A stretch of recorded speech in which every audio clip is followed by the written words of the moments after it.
How's it going? As you can see, the project is done, and I've been able to stay within my $300 budget. Now, I'm not going to walk you through step by step of how I done everything in here, but I will give you some helpful tips. Now, this is a Dremel, and I had to use this entire project. So if you don't have one of them, you're going to need one. Another thing is I said I was going to drop down these top brackets and put them down here, and that's exactly what I did.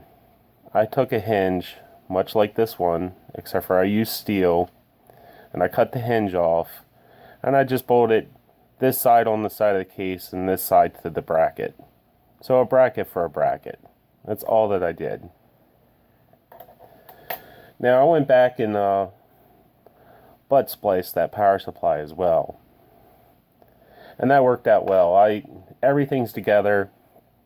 Sure, if the power supply goes bad later down the road, I'm gonna have to redo all that, but it's gonna work for now. Now I will say, if you bought the same board that I bought, or you do, these passive coolers that are stock for this motherboard, I believe they're copper. They're not very efficient, and I had to put some fans on top of them. They right around the 50 degrees Celsius mark and higher, with two 140s passing to two 140s, and that's pretty hot on idle. So I want to go with them if I had to choose again. Let's boot this thing up and see what it looks like.